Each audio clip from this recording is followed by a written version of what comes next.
Welcome into episode 100 of the Hockey Hub. Kasey Hudson back alongside Andy Brickley, and who better to welcome in episode 100?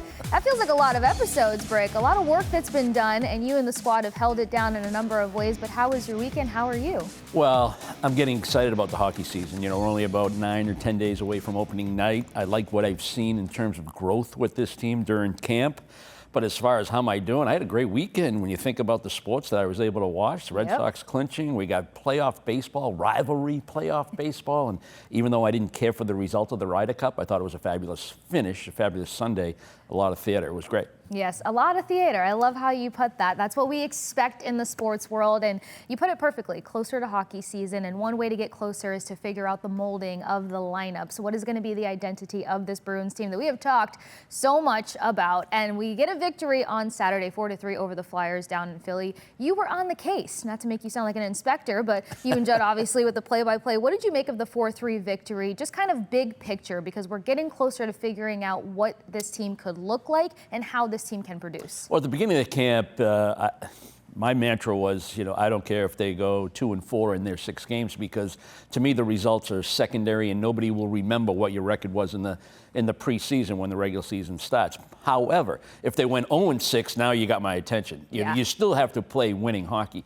And I love the fact that you're able to travel on the same day. You're so out of your routine. You know, you're getting on a plane at 2:30. You know, usually you're in the city by then. You were there the night before. You got your game day routine. So these guys, they got to deal with that. They got to make adjustments. And if you're going to go down to Philly, and if you're going to have more NHL players in their lineup than you have, to be able to go out and win a hockey game and play the way they did and win in the fashion that they did, I was impressed by that as a team. But it's not about building a team right now. I think the closer we get to Game 4 and Game 6 of the preseason, I'll look a little bit more in terms of my analysis will be more about how is the team playing. I'm still evaluating individuals and what the roster construct's going to look like. Yeah, and a great picture to paint too in terms of like them being out of their comfort zone basically, because you're going to learn a lot about the individuals that are trying to make this team with how they play flying same day, because you go through different things body-wise. Your legs feel heavier and skating's a tall task, as we all know.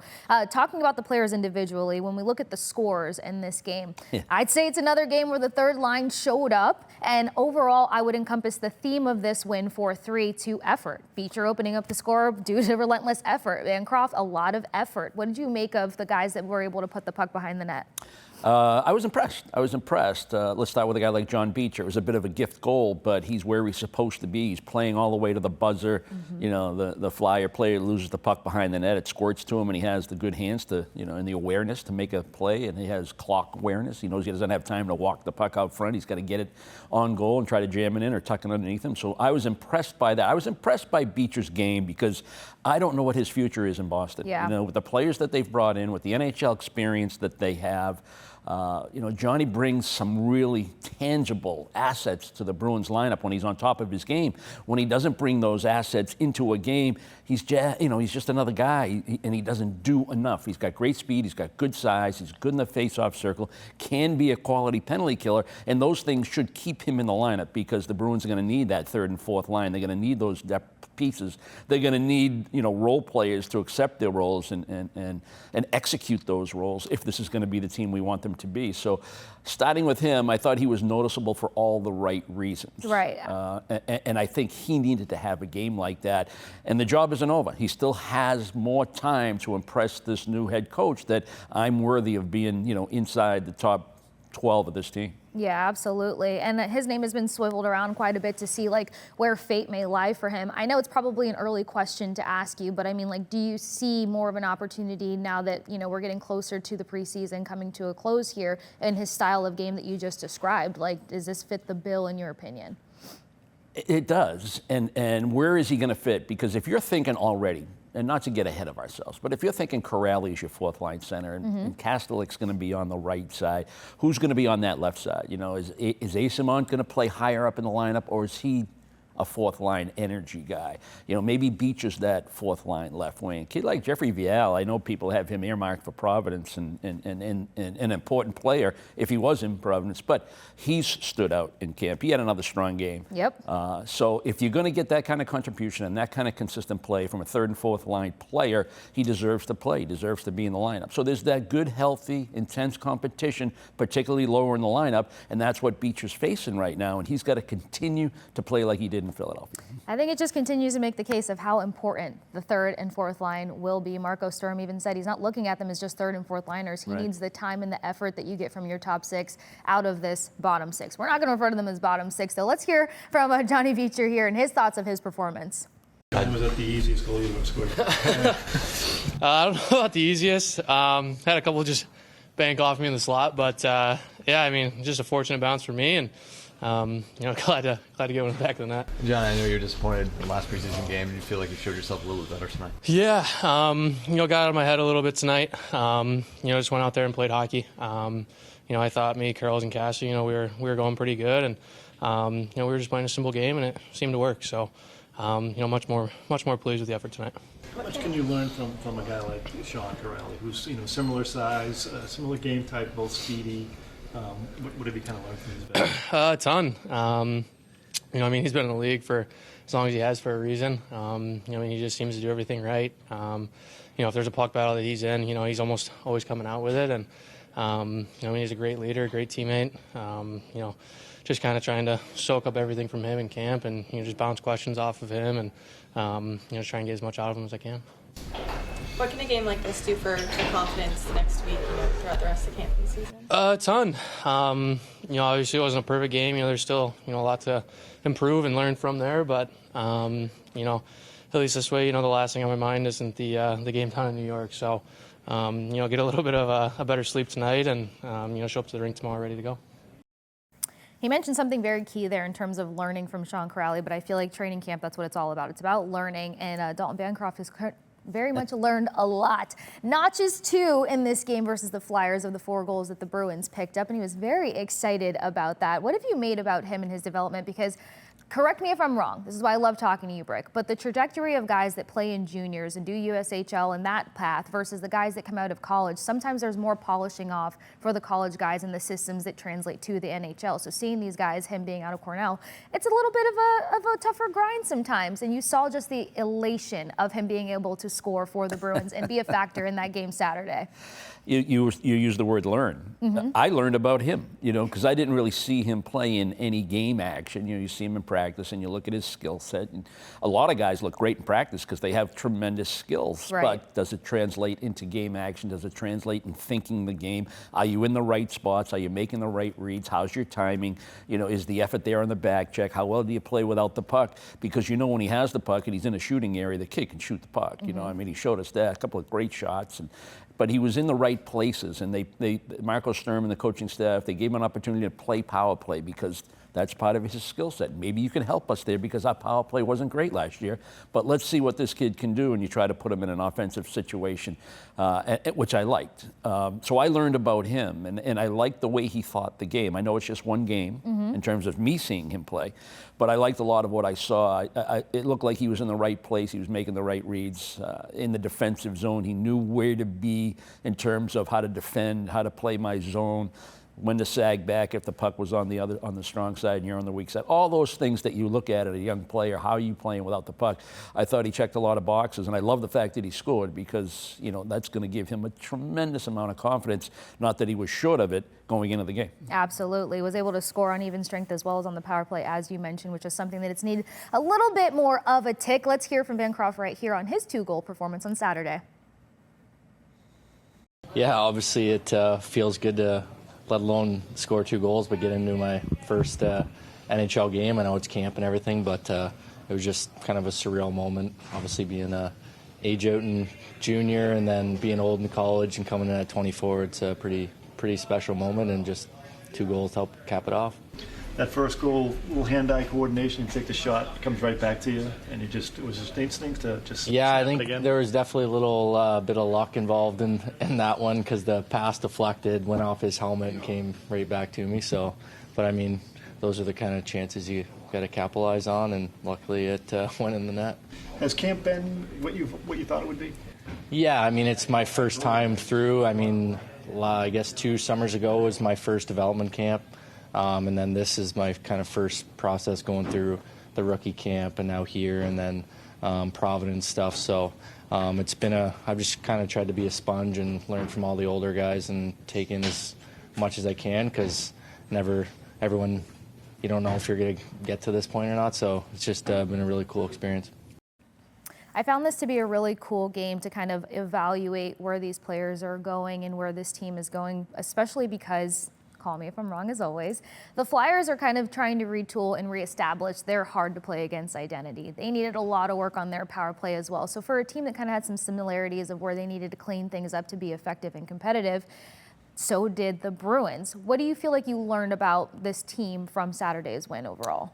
I learned they are having a similar, go through the process, because they have a new head coach in Rick Tocchet. Right. And that messaging is totally different, I have to believe, than it was under John Tortorella, and a different vibe and a different emotion, and how to channel the emotions, and probably less angst, I would say, even though Rick's a very driving head coach.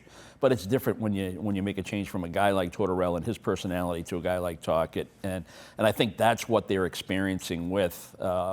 They need to solidify their net, first of all. I mean, who's going to be their goalie? Who's going to be their number one? Who's the guy that they're going to be able to rely on? I think that's where it starts with Philadelphia. That's something you really can't get a feel for in an exhibition game, I don't think. Maybe a little bit.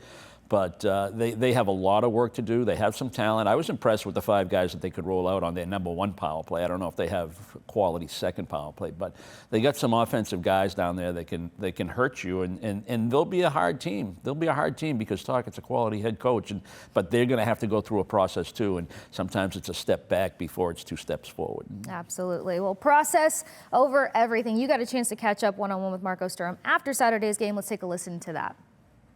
Marco, I know that training camp, it's really not all about, wins and losses and what your record is come the end of the 6 exhibition games, but it had to feel good about the way your team competed, the way you played. You come down here and win a hockey game. What were your takeaways from this evening's performance by your team? No, absolutely. And you're right. And, yes, wins or losses, sometimes preseason doesn't matter, but it kind of does, because it brings, I think it's going to bring us together as a group. And these guys, I thought they did a tremendous job today.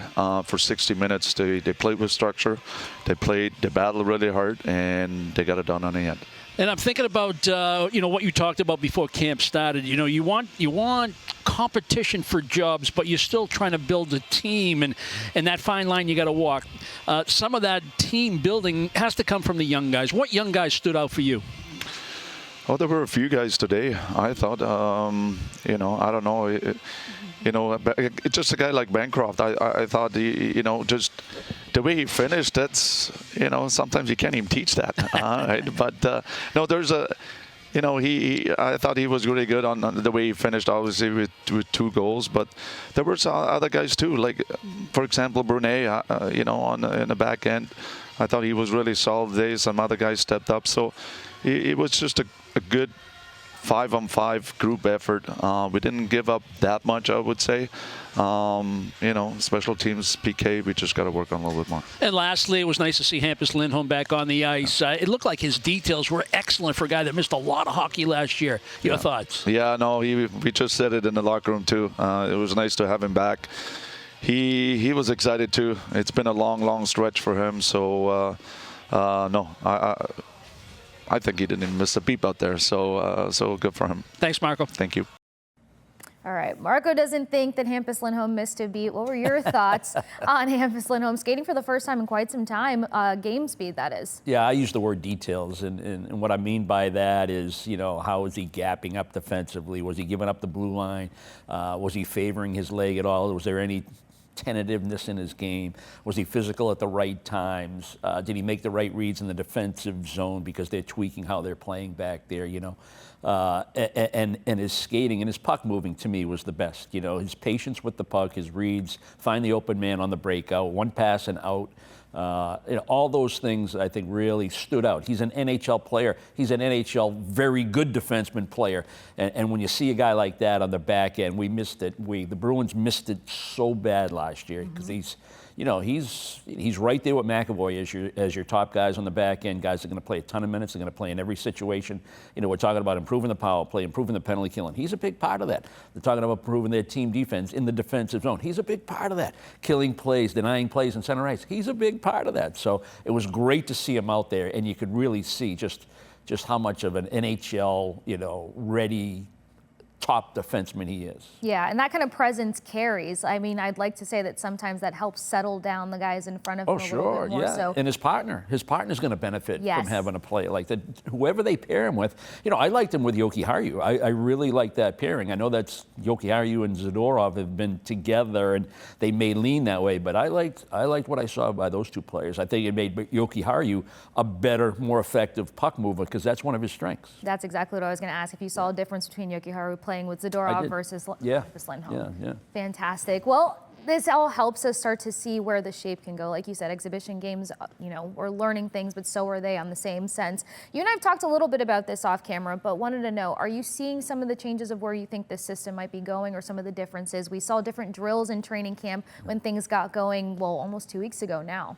Yeah, what I'm seeing is there is a little delay in the reads in the defensive zone, and that's going to take time because it's new and it's a new language, it's a new communication style, it's a little bit of a new system. It's still not man on man, which is great because I don't think that's effective enough to be a top defensive team in the league.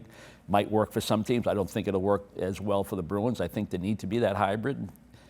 So there is some, because you haven't had, 12 and 6 NHL experienced guys out there at the same time playing together. So there's going to be a little bit of a drag. There are going to be mistakes. There are going to be misreads and lack of communication.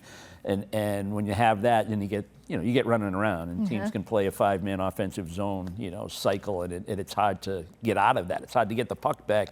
And then by the time you do get it, you flip it out and you go for a change. So, it's not like you have possession of the puck and then counterattack. So there is still some of that, and that's something that we'll continue to watch here in the final exhibition schedule before we get to October 8th. So that's an area of concern, but that was an area of concern going into camp, and I think it's already improving. Yes, and that's what we're looking for. Hope, Brick. Right. Some areas of improvement. Well, in order to get to October 8th, we do have to figure out what this team is going to look like. Some transactions already went down on Sunday. Brick and I will touch on that and what these lines could potentially look like and what some roles might look like for some of these Bruins players. Don't go anywhere. Stick with Andy Brickley and myself here on episode 100 of the Hockey Hub on the other side of this quick break.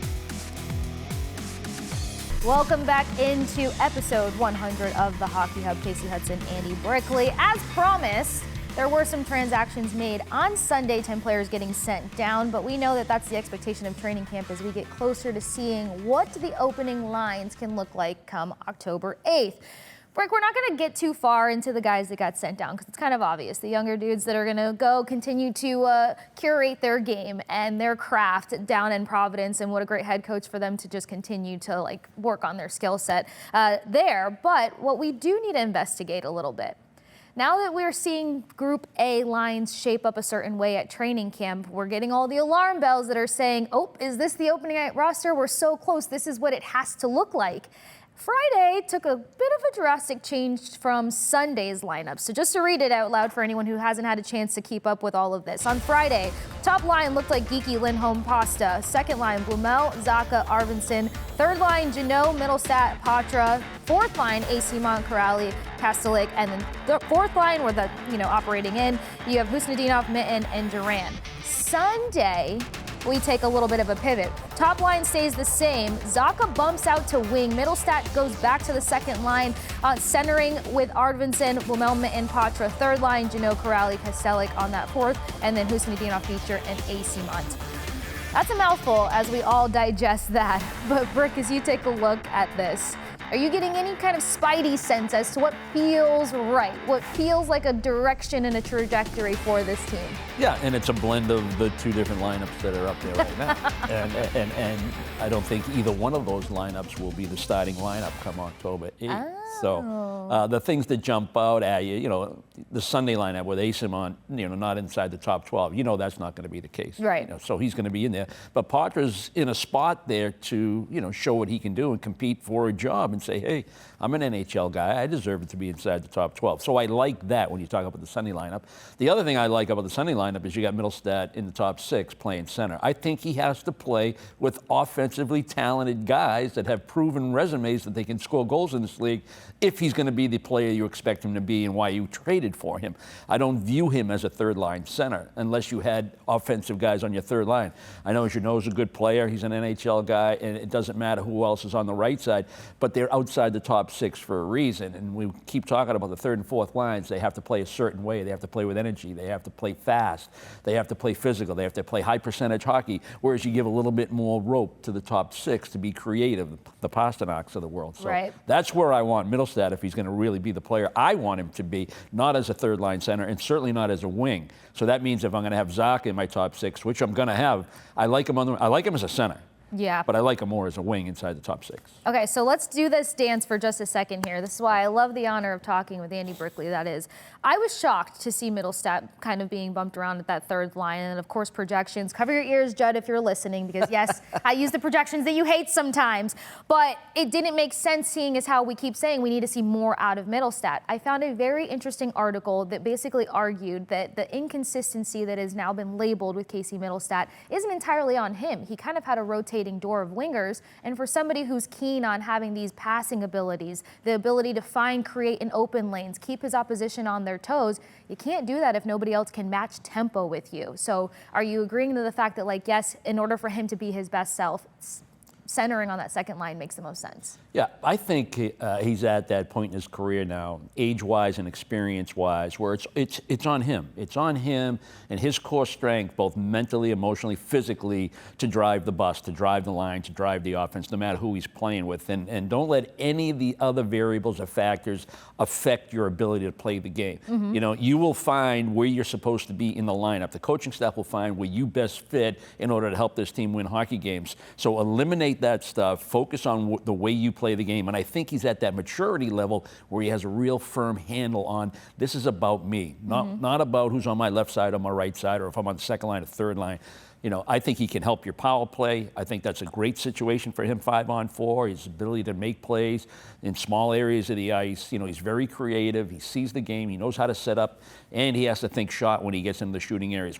But it's, again, to emphasize, this is at a point in his career where he should be able to control exactly how he plays the game and how he approaches the game. Can he help with opening up opportunities when it comes to the slot? That was talked about a lot in this previous playoff run, how a lot of goalies were being beat in the slot, and they needed players who can produce and find those shots and get them off. Well, that's why I say he makes good plays in small areas, and those small areas have to be between the dots sometimes, or certainly below the tops of the circles. He has that capability. Marco Sturm would get between the dots when he was a player, not a big guy. He knew that's where he had to get in order to score the goals. And there's a variety of ways to get there. You don't just power your way in there unless you're, a big power forward or a stronger guy. Yes. And learn to use your body and get leverage. But there's ways to get between, one of the greatest goal scorers ever in the history of the NHL, Brett Hull, back when I was playing, he wasn't a huge guy. But he played between the dots. He knew how to get there. He knew how to, you'd lose sight of him if you were checking him, but then all of a sudden he's in a scoring area. So Mittelstadt can do that. But I think he's more effective if he's able to play with players that get between the dots. Geekie really learned to get between the dots the last year and a half. And it pays off because he's got an unbelievable shot and he's playing with offensive plays. And I think Mittelstadt can drive that as a guy that dishes to those that play more than he does between the dots. Absolutely. Love the insight. Let's hear about Marco Sturm's thoughts on Kasey Mittelstadt and Poitras working together. So Matty played a few games at center, and then we moved in on the wing. So he probably is going to get a shot on the wing at one point. With Mittelstadt ability to move pucks and find guys I thought it would be maybe a good pair to move forward, and so we'll see. I don't know if it's going to stick together, but we definitely want to give Maddie a shot on the wing at one point. All right, and we know that there's a lot of questions on the fate of Matty Patra, and a lot of fans want to see the best for him. Here's Casey Mittelstadt on playing with Tanner Jeannot and Matty Patra. Yeah, I think it'd be great. I mean, I've never played with either of them, but even just the pre-scrimmages, I played a lot with Tanner. I guess you call it captain's practice, and enjoyed it. And I think we complement each other well. Tanner's big and heavy and really good forechecker, and Potsy can fly. And I feel like I'm kind of fit in somewhere in the middle in there. So yeah, I think it's a great compliment, and obviously some time to build some chemistry here. I think that speaks to exactly what you just said, the fact that he needs to be that man that can play with anybody and focus on his game, whether that's second line, third line, but we're both hoping for this second line. Now, you said something else very key, Zacha. It's, of course, been talked about, seeing him at center, preferring him at center, but his capability at wing. What are you seeing throughout training camp and maybe how these lines potentially shape out for Zacha to be at wing? My analysis of Pavel is he's just getting himself ready for October 8th. He doesn't have to shine in training camp. I think he's just trying to get his timing. I think he's trying to learn the new system, the tweaks in the defensive zone. I don't think it matters to him whether he's playing wing or center or in the top six or, killing penalties. He's just preparing, getting himself. He knows what it takes to get ready to play an 82-game schedule. But, if you want to project, top six on the wing is where I project Pavel Zacha, and he needs to be a productive guy. He's been productive here in Boston, but I think there's more room. I don't think he's reached his ceiling. I think he needs to develop a little bit more of a scoring touch. He gets whatever you want to call him, 5-bell chances or, high danger chances or whatever you want to call him. He gets a lot of those because he plays the game the right way. And he's creative offensively, and he plays well with really intelligent, creative offensive players. So he gets those chances. Just need him to bury a few more of those, and then I'd be really happy. Absolutely. I'm sure he would be too, that's for sure.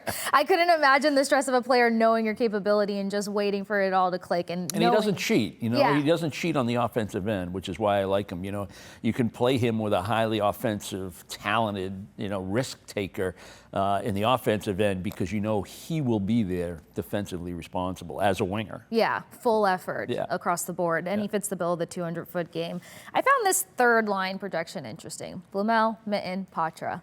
We know that some people feel like Patra deserves that chance at center, but basically to either be on the bubble or to make this roster, he probably has to figure out wing because the center competition is kind of loading up. Mitten has had an interesting training camp. I feel like we've seen a lot of good things that can make him ready for the NHL level, but still question marks around that. And then Blumel punched out to the left side there. What do you just kind of make of the possibility?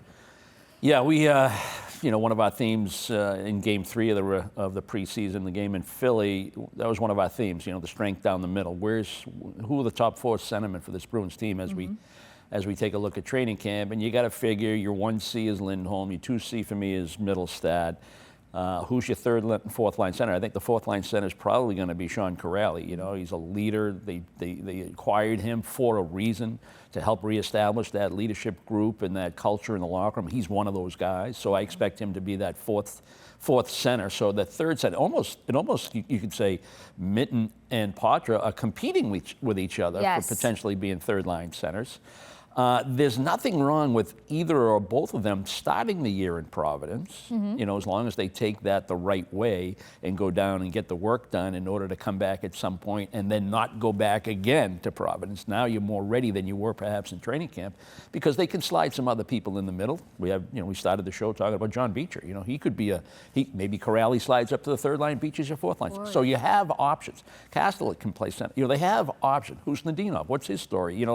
But I see more of a competition between the young guys for that third or fourth line center, depending on how you're putting your roster together. So I think that's what they wanted going into camp. That's some of that competition that they talked about. They were hoping one of the young guys or a couple of young guys would step up and grab this opportunity. We're having a phenomenal camp, but it's okay. It's okay the way the camp's gone for all the young guys, and it's okay if they have to start the year in Providence. That is not a bad demotion. It's all designed to make you an NHL player, an effective guy for the Bruins, and if it means you need a little more seasoning, you have to have the right attitude going down. Yeah, and it's definitely helping solidify more hope for the future of this team? You know, like sometimes the guys here will say maybe this team is kind of ahead, a year or two ahead of itself in terms of where this young group can develop and be impactful. But kind of touching back to that third line for a minute, we've got a number of guys who were on the cusp of making this team, not talked about as much going into training camp, and I think that Zdeno was one of those names that got lost in translation there. But we're seeing enough for us to say, how does this guy not make the roster? What do you make of Zdenov's positioning potential? I think it'd just be numbers, you know, unless you really stand out and say, you know, he has to be inside the top 12. I haven't gotten that sense really from any of the young guys. You got a couple of American League guys that were top scorers in the American League that are vying for positions. They're not young guys, but they're part of the young guys. Yeah. That you know, that we haven't spent a lot of time on, and they're getting an opportunity. So I think these are the things that you were hoping to see in camp.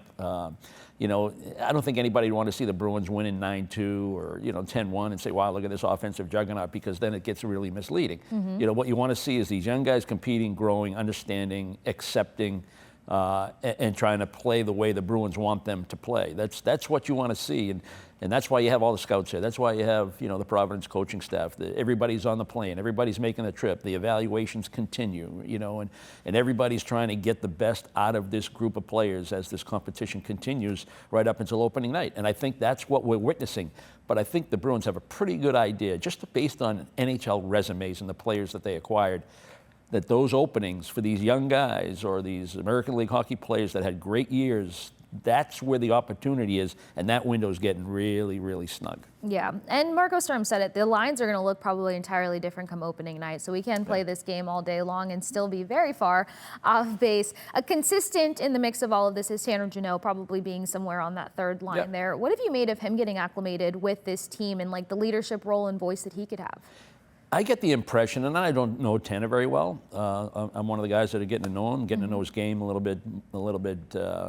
You know, see him more often than I would see him if he was playing in LA. Right. You know, so, yeah, I'm starting to learn about the player a little bit more and his work habits, his practice habits, and his approach. And you hear players talk about him in the locker room and what he means, and you know, saying the right things, doing the right things, and being a good leader in that area. But you need him to perform on the ice. You know, that's why you went and got him. That's why you got the contract that he got, because the expectations are high. So he's another guy that I look for. That the numbers in camp, they don't register with me. It doesn't matter to me. It's what is he doing? Is he protecting any of the guys that he's playing with? Is he getting in on the forecheck? Is he staying out of the penalty box? Is the back check effort there? Because that third and fourth line situation, that's a big part of what they do. Play fast in both directions, up and back. And if I see all that from Tanner, then I'm getting what I need to get out of camp from him. Yep. Well, let's take a listen to Marco Sturm talking on Tanner Jeannot looking more like himself. Yeah, no, Tanner is just, you know, I think he's just getting more and more used to and comfortable being around here. So he was in LA, but also he was hurt on the end too. So he wanted to make sure he comes in here, and now we had him a game one right away. And I think you can tell he's feeling more and more comfortable to find his kind of gritty, hard-nosed kind of hockey game he wants to play, and we need him to play. So, he's still on his way to being the Tanner we want him to be. All right, well on his way. I'm curious as to if it's going to look a little bit different, feel a little different, and the requirement of the bottom six or the third and fourth line, because Marco Sturm mentioned either the first or second day of training camp, he's going to require a lot out of his third and fourth line, to the point where they're going to be playing adequate minutes and they're going to be used out there, and they're going to have to compete with other teams' top lines. Tanner Jeannot being a guy who has experience in that, but do you feel like, you know, this team, they can get closer to kind of representing that identity better? Yeah, and when you think about the schedule too, not to jump too far ahead, but you're going to need depth of roster here, even in the month of October. I mean, you're going to play a bunch of games. You're going to have 3 and 4 twice in the month of October, which means not only do you need depth in net, because both guys are going to play. Yeah. We haven't even talked goaltending. But you're going to need depth of your forward line. So you don't want a fourth line or a third line that's playing 6, 7, 8 minutes a night. You want that balance. You don't want to be a high-end offense like a Toronto or an Edmonton, where those guys are playing 24 minutes a night. It's hard to do. It's hard to keep that up all year long. And you're going to be tested right in the first month, and you can't get behind. You can't have a 2-8 record and expect it to be a playoff team. So you're going to need that depth of roster. You're going to need every one of your 12 forwards to be impactful in some way, form, or fashion, even right out of the gate. And I think Marco's very aware of that, and I think that's why he emphasized that early in camp, that the way this team is built and the way we're going to play, and looking at the schedule, that we need 12 forwards that are going to play and help us win hockey games. Yes. Do you foresee Marco Sturm being the kind of head coach that blends up his lines a lot? Like Paul Maurice didn't do it so much at first. Past 2 years started to really kind of throw out different looks. And then John Cooper, very much a known guy for just blending up the lines, throwing different looks at any moment possible. Well, obviously it's performance-based. Yes. But I think he's going to try to be consistent early, okay. and allow these guys to have some familiarity and build some chemistry. I don't see much tweaking or blender, spinning with the top six. He might tweak and fool around in different combinations with the other two lines. Yeah, I could see that happening. But I think early on he's going to try to have some consistency with his groups. Absolutely, consistency being key. And then someone rejoined the Bruins, but that's in the front office. We'll get to that after this quick break here on the Hockey Hub, episode 100.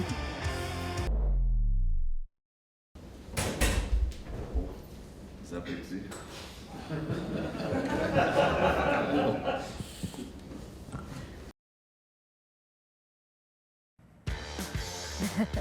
Big Z back around the bees. That's right. It's no longer a rumor. It's no longer a media scrum question because prayers have been answered. Zdeno Chara now back with the Boston Bruins for hockey operations advisor and mentor. We heard a lot of great commentary as to what this means for the Bees, and you're talking about somebody who has one of the strongest and best head on their shoulders to lead, guide, and direct the team, as well as players. Brick, I must know, how tall do you feel next to Zdeno Chara?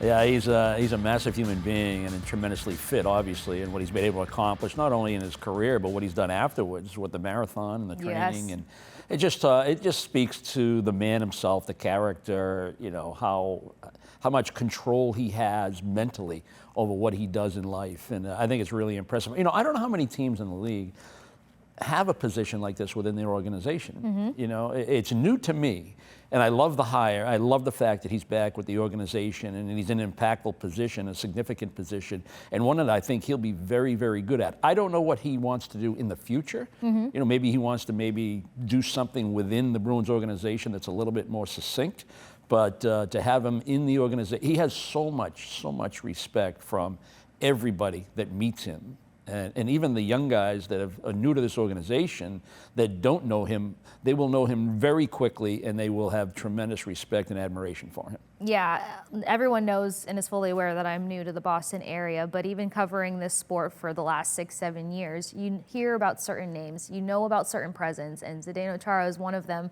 that I have heard of at a notable level for my entire experience being able to cover hockey, and being able to have somebody who's so mentally sound and has such a great perspective and ability to kind of articulate that mental strength. For this kind of group, you probably think perfect timing, right? Someone to come in here for this blended locker room of veterans that are trying to find their way or find how to be a leader for this kind of locker room, and young guys trying to find their way as well. I think it's great for any organization to have their alumni somehow involved or somehow around, and certainly not alumni that are in the locker room every day or looking to get a job. I'm just talking about a presence.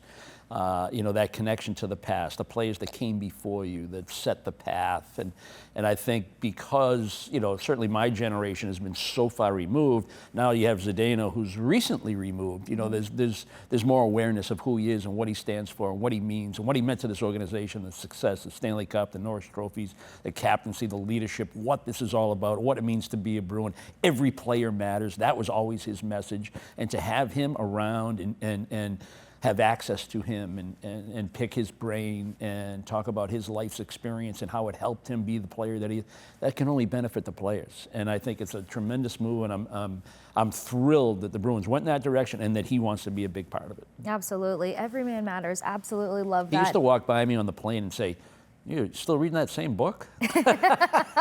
What were you reading? It doesn't matter. He would read 2 books on one flight, you know, and I'm reading the same book 3 or 4 trips. Oh, okay, so he was slightly judging your reading pace a little bit, is what I pick up Oh, from but I that. appreciated his sense of humor. Good job. But you know what? You probably felt motivated to be like, maybe I can get through this book a little faster. I don't know. I'm a big book gal myself, but one book sometimes takes you a little bit more time. Let's hear how Pasta and McAvoy feel about the new role for Zdeno Chara. Just lead by example, whether it was on the ice or in the gym. So, you know, for me, like I said, it was always a little different for me with Z because our language and stuff, but that's just one of the many things that I learned from him. And you know, the work ethic for sure, something that, you know, you can't take for granted. You can definitely learn that or teach somebody, but you know, not everybody always take it. Were you kind of a little afraid of him at first? Just like, yeah, it's kind of an imposing guy. Yeah, I had to call him Mr. Chara, right? That's our rules back home. That's in the language we speak. You know, we always, when we meet respectful or older people, we have to be respectful, and so I was respectful, but at the first, and I remember Z right away told me I can call him Zdeno, and so, like I said, right away kept it in very light, and you know, that's how our relationship started back in Wilmington still. It's awesome.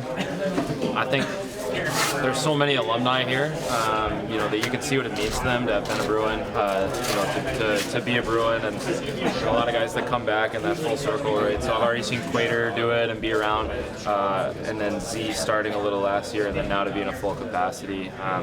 It's amazing. You don't get, you know, guys like that don't grow on trees. The experience that he has, the person he is, the leader, to have him here is going to be extremely impactful on all of us. That's Pasta and McAvoy giving you their thoughts, but let's hear from the man himself, Zdeno Chara, on his new role with the Bruins. Yeah, well, first and foremost, I would like to thank the Boston Bruins ownership and management, coaching staff for this opportunity. Definitely, I'm excited. I'm honored to be back with the team and working with the coaching staff, management, and players. You know, it's definitely something new, something that I know I can bring a lot, but at the same time, I'll be learning a lot too. So, yeah. 2 questions for you. First of all, what are you most excited to do? Come to the rink or go to practice or be at TD Garden? What part of the job interests you? Everything, you know, it's just like I said, it's nice to be back, you know, interacting with players, learning from coaches. Obviously, I know how it is to be a player. It's a little bit different to be on the other side, but at the same time, I can relate to a lot of things that I experience as a player. And now, like I said, it's a process that you know, you have to gain experiences and you know, learn how to look at the game from the other side. A lot of the excitement that I've heard about Zdeno Chara joining this role is basically the establishment, the reestablishment of the culture and what it means to wear the B. You played, you're part of the organization, you get to call the shots from the booth. What is basically the one thing everyone should know about what it means to wear the B? Well, expectations. You know, this is what we expect, and you know, you're expected to play the game the right way and carry yourself the right way. I think that's where it all begins, and certainly Chara can deliver that message. And I touched on it before we heard from Zdeno, that his message to everybody in that locker room was, there's no cliques in here. There's no, you know, I'm here and you're there. There's none of that. Yeah, there's, you know, there's no hierarchy at all. And everybody, whether you play 5 minutes that night or you play 25 minutes, you are really important in order for us to do what we want to do, and that's win hockey games and play winning hockey. And I think if a message like that comes from him, even if he's not in uniform or even if he's not on the coaching staff, but he's around, he's helped us reestablishing what it means to be in that room.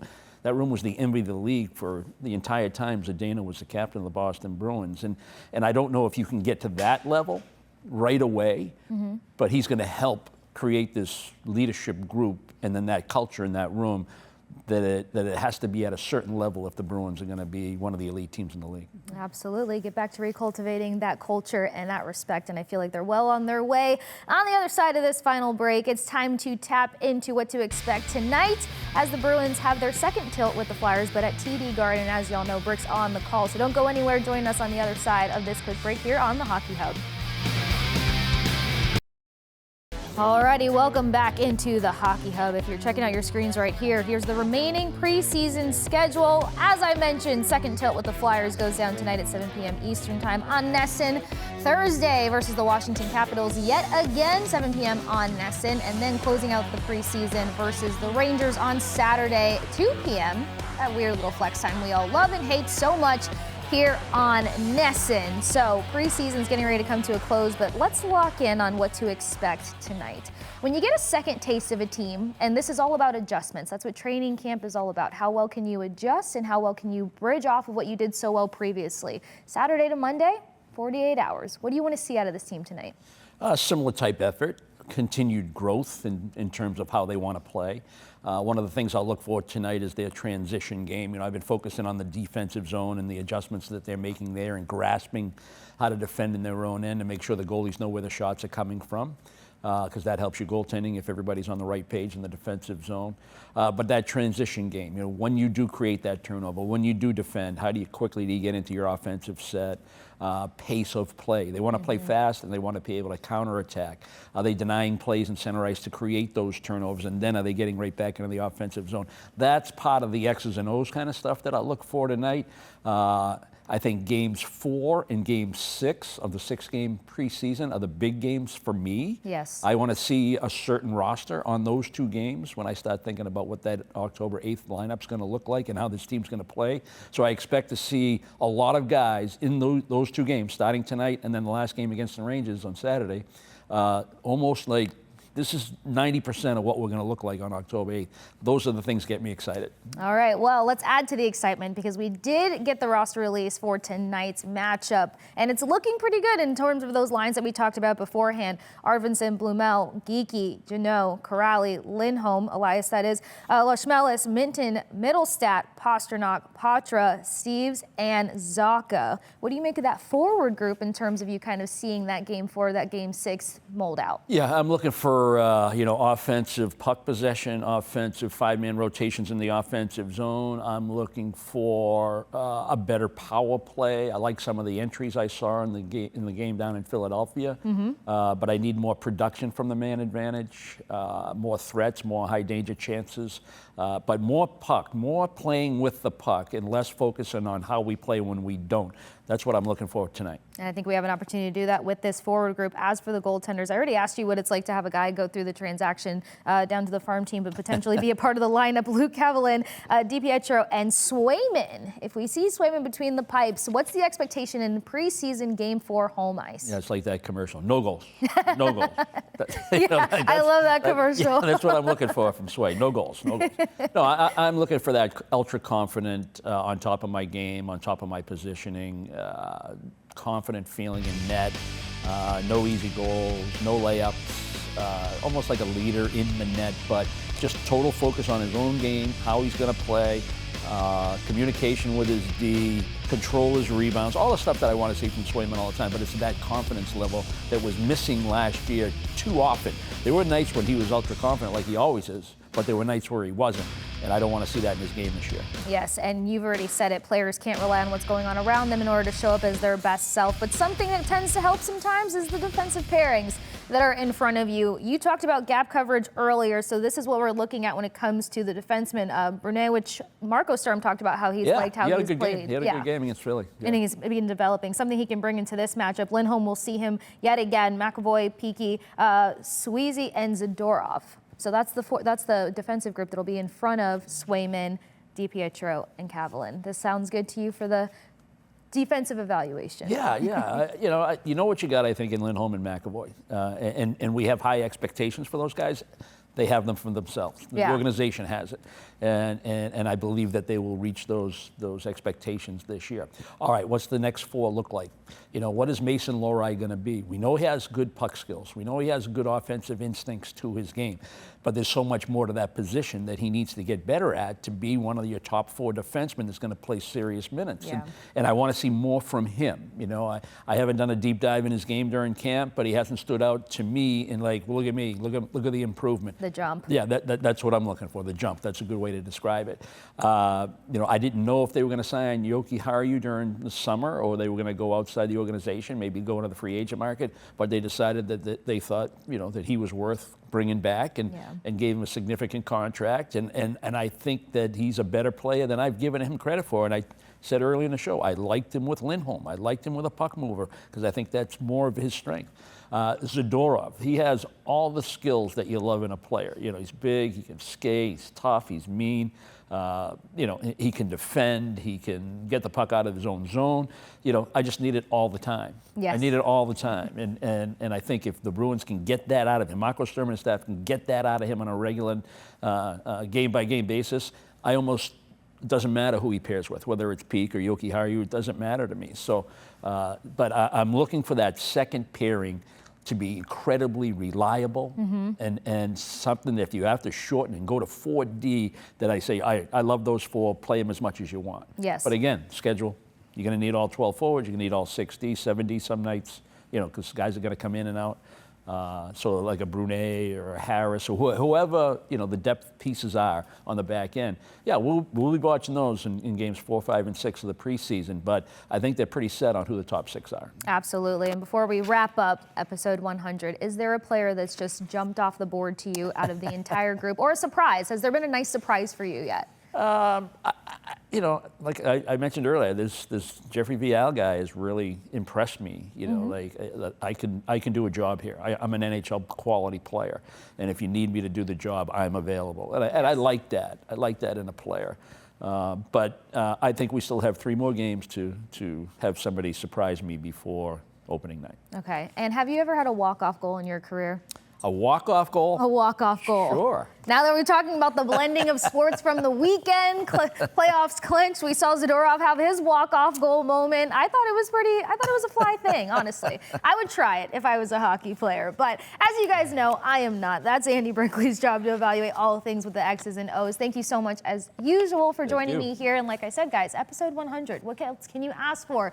We got game 4 of the preseason going down, second tilt with the Flyers. Make sure you guys tune in to NESN. As for us here on the Hockey Hub, we are signing off. Make sure you join Sophia and Adam here for 101 on Wednesday, 10 a.m. on NESN.